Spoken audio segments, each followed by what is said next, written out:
सास हो जाते हो चिनार। हो सकता है उनसे मुतालिक कुछ अनएक्सपेक्टेड हो। तो कुछ अनएक्सपेक्टेड चीजें हैं? अच्छा, देखो मेरी बात सुनो, मैं तुम्हें बताता हूँ अंकल के बारे में कुछ ऐसी बातें जो तुम्हें जानकर पता लगेगा कि मैं उनसे क्यों इतना प्यार करता हूँ। लाले, मैं तुम्हारी तरह बाप की शफकत से महरूम रहा। मेरी बाबा से कभी नहीं बनी, जैसे उनका मुझसे कोई ताल्लुक ही ना हो। मैंने हमेशा अपने आप को कसूरवार महसूस किया। उनके साथ बैठकर मैं एकदम घबरा सा जाता था। मैं बिल्कुल डर जाता था। लाले, वो सिर्फ मुझे ही नहीं बल्कि वो तो मेरी अम्मी को भी मारते थे।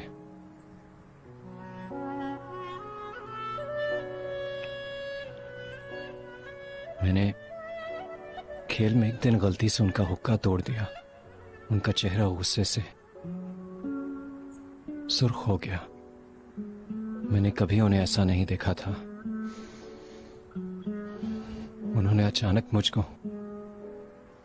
पकड़ा और मारना शुरू कर दिया। जो चीज हाथ में आई उन्होंने उससे मुझे मारा। फिर जमीन पे गिराकर मुझे उन्होंने लातों से मारा। हमारे घर के बरामदे में एक डंडा पड़ा हुआ था जो उनके हाथ लग गया। उन्होंने उसे उठाया और मुझे मारने लग गए और मार मार के खून निकाल दिया। लाले, मैं डर से हिल भी नहीं सकता था। मैंने अपनी आंखें बंद कर ली थी। फिर एक हाथ मेरी ओर बढ़ा और उसने मुझे अपनी तरफ घसीट लिया। मैंने डर डर के आंखें खोली तो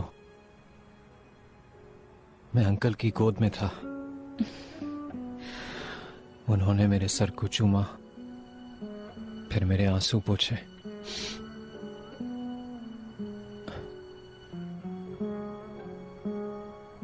इसीलिए मेरे अंकल मेरे लिए सब कुछ है। तुम समझ रही हो लाले?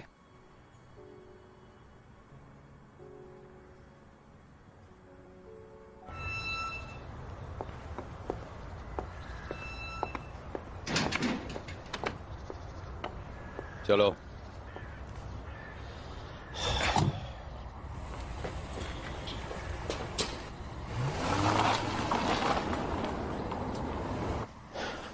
मेरी जिंदगी में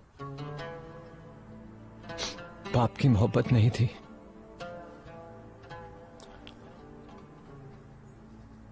अंकल ही मेरे सब कुछ हैं।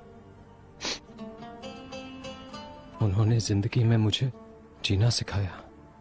हर मामले में वो मिसाल बने।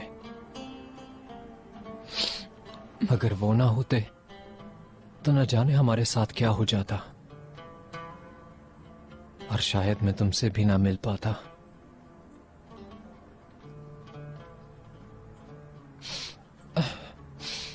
इसलिए मेरी तुमसे ये इल्तिजा है, माना तुम जिंदगी को मुख्तलिफ तरीके से देखती हो, यहां तक कि तुम हर चीज पे नर्वस हो जाती हो, मगर 3 हस्तियां मेरे लिए बहुत अहम है।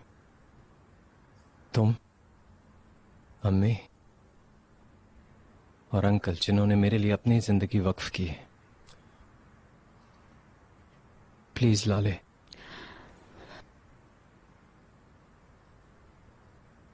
वो तुम्हें कितना ही हर्ट करें या तुम्हें उन पर कितना ही गुस्सा आए, तुम मेरे खातिर बर्दाश्त कर लो।